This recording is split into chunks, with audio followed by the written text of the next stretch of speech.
தென்காசியில ஒரு கோவில் இடத்துல வணிக வளாகம் கட்டுறதுக்கு நீதிமன்றம் செருப்பால் அடிக்காத குறையா திமுக அரசு திட்டி இருக்கு. இது ஒரு முறைதான் அப்படின்னு பார்த்தோன்னா இல்ல, பல முறை இந்த அரசு, திராவிட முன்னேற்ற கழக அரசு, மானங்கட்ட திராவிட முன்னேற்ற கழக அரசு, ஏன்னா கொஞ்சம் மானம் இருந்துச்சுன்னா ஒரு முறை திட்டினா உழைக்கும். எருமாடோட கேவலமா இருக்கு இந்த அரசு. மக்கள் திட்டுறாங்க, இப்படி கோயில் சொத்துக்கு ஆசைப்படாதீங்கடா அப்படின்னு சொல்லி. பக்தர்கள் திட்டுறாங்க, ஏன் இப்படி கோயில் சொத்துக்கு ஆசைப்பட்டு அலைகிறீங்க, கோயில் சொத்தையும் இப்படி அழிக்க, கோயிலையும் அழிக்க நினைக்கிறீங்க. நீதிமன்றம் பல முறை செருப்பால் அடிக்கிற குறையா சொல்லிருச்சு. இந்து முன்னணி பல முறை அடிச்ச குறையாவே சொல்லிருச்சு. ஆனாலும் கொஞ்சம் கூட திருந்துறதே கிடையாது. ஏன்னா உடம்புல நல்ல ரத்தம் ஓடனா திருந்துவாங்களோ என்னமோ தெரியல. பக்கம் 21 பிறப்பா இருக்க போய் இப்படி இருக்காங்களோ அப்படின்னு நினைக்க தோணுது. பல முறை சொல்லுது, கோயில் நிலத்தை நீங்க இது பண்ணாதீங்க.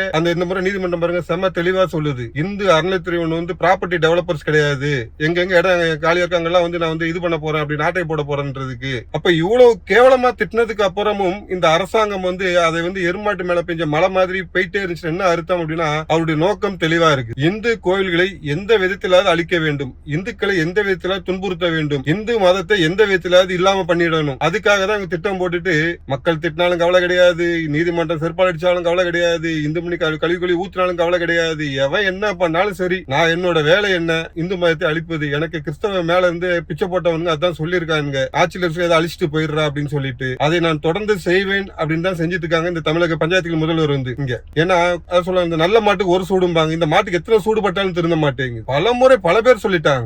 நமக்கு தான் வாய் வலிக்குது, எத்தனை பேர் சொல்லிக்காங்க உனக்கு அறிவில்லையாடா அப்படின்னு கேக்குறது. ஆனா இதுல இருந்து மக்கள் என்ன தெரிஞ்சுன்னா பாருங்க, இவ்வளவு பேர் சொல்லி திருந்தாத இந்த திமுக அரசு நீங்க நம்பி நீங்க மறுபடியும் ஓட்டு போட்டீங்கன்னு வச்சுக்கிட்டீங்களேன், கோயில் நமக்கு இல்ல எனக்கு கோயிலே வேணாம், நான் நெத்தில திருநரே பூச மாட்டேன், நெத்தில குங்குமமே வைக்க மாட்டேன், நான் இந்து தர்மப்படி வாழ மாட்டேன், ஒருத்தன் ஒரு பொண்டாட்டியோட வாழ மாட்டேன், என் பொண்டாட்டி என்னோட வாழ வேண்டாம், அவங்க வாழட்டும் அப்படிதான் சொல்ல வேண்டியது. ஏன்னா பக்கம் 21 அப்படிதான் சொல்லுது. உங்களுக்கு அங்கதான் கூட நிப்பாட்ட போறாங்க இவங்க. இன்னைக்கு கோயில் இல்லை அப்படின்ட்டு இந்து தர்மத்தை, தமிழ் கலாச்சாரத்தை அழிச்சிட்டாங்கன்னா அடுத்து அங்கதான் போய் நிக்க போகுது. உன் பொண்டாட்டி வேணாலும் கூட்டு போலான்ற நிலைமைதான் கொண்டு விட்டுற போறானுங்க பாத்துக்கிடுங்க. அதனால இதெல்லாம் நம்ம காக்கணும், நம்மளுடைய சமூக வருங்கால தலைமுறை நிம்மதியா இருக்கணும், இதே கலாச்சார பண்பாட்டோட வாழணும். நமக்கு கோவில் கண்டிப்பாக தேவை. கோவில் கண்டிப்பா தேவைன்னா திமுக ஆட்சி கண்டிப்பா இருக்கக்கூடாது. ஏன்னா இவங்க ஆட்சியில இருந்தா எத்தான் பண்ணுவாங்க, எத்தான் பண்ணிட்டு இருந்திருக்காங்க. ஆட்சிக்கு வந்தாலும் இடிச்சு கோயில்கள் சொல்லும், சாட்சி சொல்லும், கதற எத்தனை கோயில் இடிச்சுட்டு இருந்தாங்க. ஆனா இதை பற்றி கொஞ்சம் கூட யோசிக்காம சிந்திக்காம நம்ம போய் மறுபடியும் திமுக ஓட்டு போட்டீங்கன்னு வச்சுக்கிடுங்களேன், ஏற்கனவே சொன்னதுதான், உங்க பொண்டாட்டி உனக்கு இல்ல, உன் பொண்ணு உனக்கு மட்டும், உனக்கு பொண்ணா இருக்க மாட்டா, இல்ல பொண்ணை பெரியாராக ஆசைப்படுகிறேன், என்னுடைய பொண்ணை நானே திருமணம் செய்து கொள்ள போறேன்னா தாராளமா போயிடும். அப்படிப்பட்டவங்களுக்கு தான் இந்த ஆட்சி. இல்ல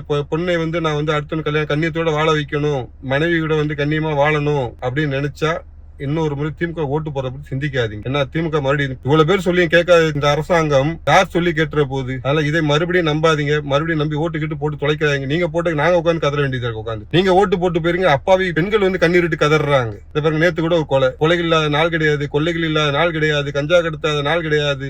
இது போதைப் பொருட்கள் சர்வ சாதாரணமா புழங்குது. எல்லாத்துக்கும் காரணம் நீங்க போட்ட ஓட்டு என்பதை மனதில் வச்சுடுங்க. மறுபடியும் இந்த மடத்தனத்தை பண்ணி தொலைக்காதீங்க.